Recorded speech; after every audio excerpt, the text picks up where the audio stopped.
Hello ladies and gentlemen, welcome to today's video where we will be looking at the 5 most commonly used cliches by narcissists. The narcissistic mindset is not one of original thought. These are people who absorb and replicate other people's thinking, appropriate it, and then present it as though it were original thought. Because they are good assimilators, and because their perception of other people tends to be very stereotypical and archetypal, they often are reduced to using cliches, sometimes cringy ones. Here are the 5 cliches that narcissists love to use. Here's a cliche that narcissists use, all narcissists use, that I personally find the most irritating. It's a little work I have to do on myself. I've not really overcome this. It's self-promotion and philosophizing.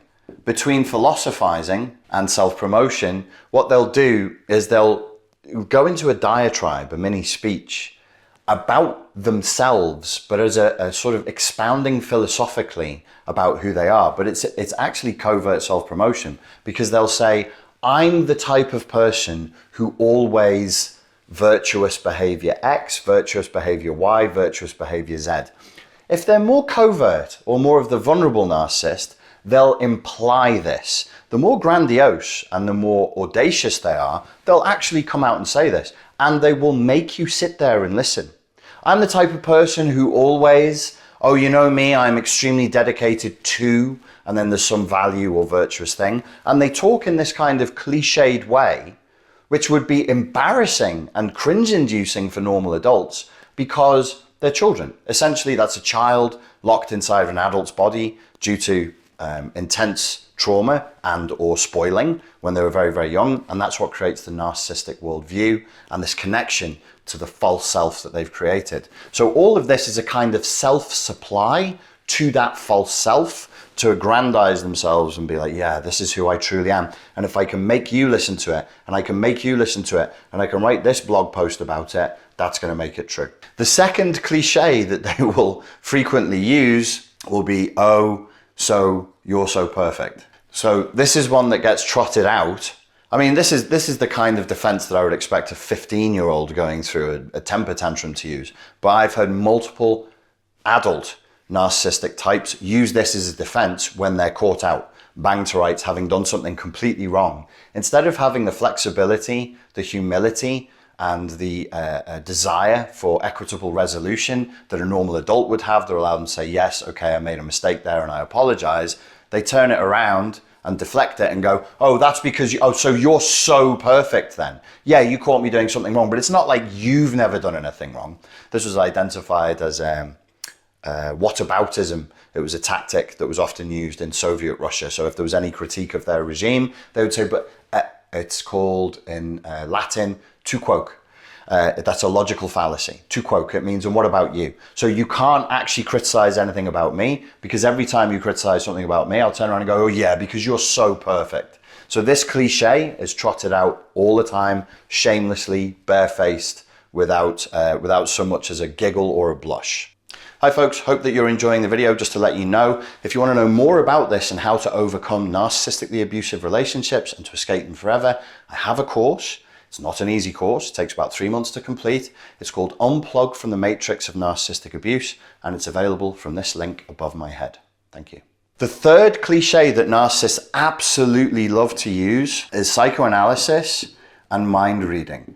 Again, in the hands of a normal functioning adult, you should be ashamed doing that. Sometimes I'm looking at people with narcissistic personality disorder talking. I'm like, aren't you ashamed? So they'll sit there.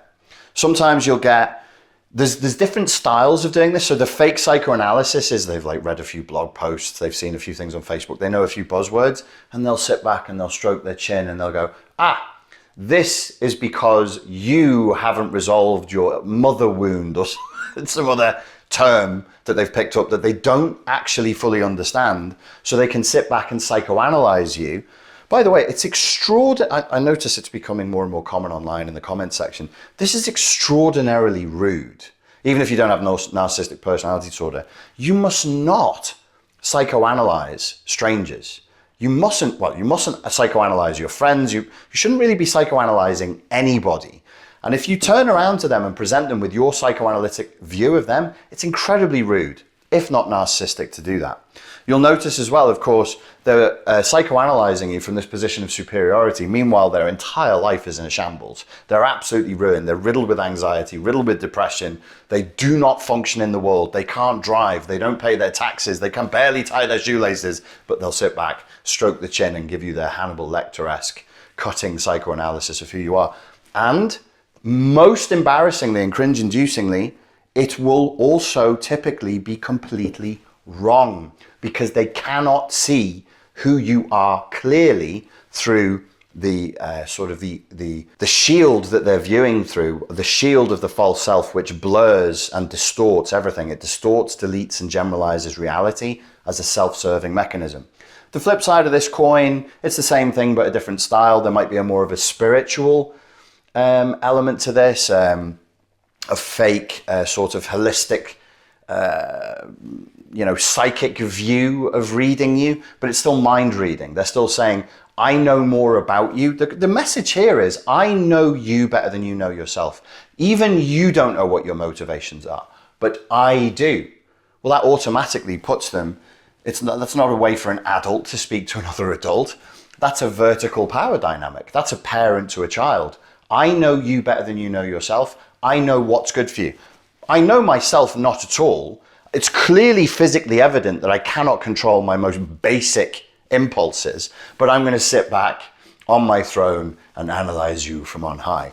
The mind reading thing is also a double bind. It's quite nasty, because if they say to you, I know that you did this, and I know what your motivation was, you say, I didn't do that, and that's not my motivation anyway. They can turn it around and say, no, I know what your motivations are, even if you don't, because, back to psychoanalysis, psychobabble, BS, you're doing it unconsciously. Oh, now you've said the word unconscious. I guess you have carte blanche to accuse anybody of anything. The fourth cliche that these entities will use with a straight face is, oh, poor you. So if you come to them with any complaint, it doesn't have to be about them. It could be about them, something they're doing, a behavior in your life from somebody else that you don't like, or a situation that you're going through. Oh, poor you, as if you're constantly complaining. So the narcissist is very, very good at using as if communication. So the context of the communication they give to you implies a covert message. The covert message here is, you are self-pitying and self-centered. You're constantly complaining. You're constantly playing the victim. That's the message, because they're communicating to you as if that were true. So this is a heavily, heavily loaded phrase. These three simple words delivered in that tone, oh, poor you, as though you were always complaining. Note, however, back to the philosophizing and self-promotion, the narcissist frequently goes into their own self-pitying sob stories, their own victimhood stories that come out of them like these 500-word essays that also lionize them, the martyr, the perfect victim, the angel sent to their doom for the cause, sent to their deaths and horrendous punishments by evil forces. It's effectively another form of self-promotion. And the self that they're promoting is, as ever, that false self. The fifth cliche that is very frequently used by narcissists is some variation of, they're all out to get me.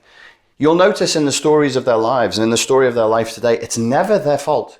It's never their responsibility. It's never a mistake that they made. They're rooted in paranoia. It's a kind of ongoing conspiracy theory.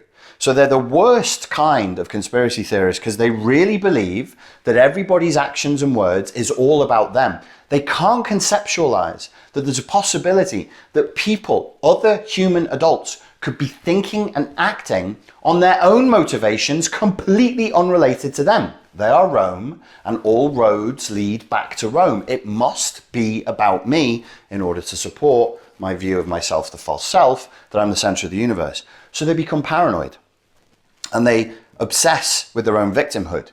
Their lives fail. Their lives fall apart because, well, they're addicted to a delusional sense of self. They have a horrible interrelational style. Everybody finds them out eventually, and their lives tend to suck. And over time, as they age, they tend to become more and more isolated, because fewer and fewer people are prepared to put up with them, because it's a simple payoff thing. It's an input versus output, juice versus squeeze equation. Like, is the juice worth the squeeze? Is it worth hanging out with you and dealing with your nonsense for what I'm going to get out of it? And typically, over time, it's not. That's why we say, that's why it is said in psychology that the personality disorders are maladaptive. They're not good adaptations to the environment. They're mal, which means bad adaptations to the environment, and it costs the person with the personality disorder. So what's their solution to that? Their solution has to follow everything else. Everybody's out to get me. Another business fails, everybody's out to get me. Another relationship fails, everybody's out to get me. Another professional collaboration ends up in the gutter, everybody's out to get me. Why are they out to get you? They're jealous of me, they want to be me, they're stealing my work, I'm prettier than they are, I make them feel insecure, whatever else it is. It's all paranoia. It's all coming from, I'm the center of the universe and I'm the biggest martyr in the room, victimhood mentality. Between, as a side note for those of you who are more interested in the academic side of this, I suspect, and I'm not the only one saying this, that when we say grandiose narcissist, the grandiose narcissist would say, I'm the center of the world because I'm so amazing. And then we say either covert, vulnerable, or fragile narcissist, I'm the biggest victim in the world, everybody's out to get me. I actually personally don't think they're two different personality disorders. I think they're two different strategies that are context-based, that are informed by the same personality disorder. So if I can be the big bad bully, and I'm grandiose, I'm the classic narcissist, it's because I'm winning. It's because I'm on top. It's because the social context around me largely supports me, 80% or more. When that drops down and you're getting down to like 60%, 50%, 40%, and basically the majority are not supporting you because you're hypersensitive, you have to have a majority support. So if you end up with a minority support and the majority opposing you, you actually have a strategy, or the narcissist has a strategy, one has a strategy that flips the script and says, now I'm not the biggest and baddest, now I'm the victim. So when I'm getting lots of narcissistic supply, I'm the classic grandiose narcissist, I'm wonderful, everybody loves me. When the narcissistic supply dies off, I'm the martyr, I'm the biggest victim in the room, and they are all out to get me. Ladies and gentlemen, thank you very much for your time and for your attention. I hope that you enjoyed that video, and I look forward to speaking to you again very soon. Thank you. Hello folks, just to let you know, we now have a new course out. It's finally finished. It's called Unplug from the Matrix of Narcissistic Abuse, and it's available from richardgrannon.com. Just hit this link right here and you can go get it.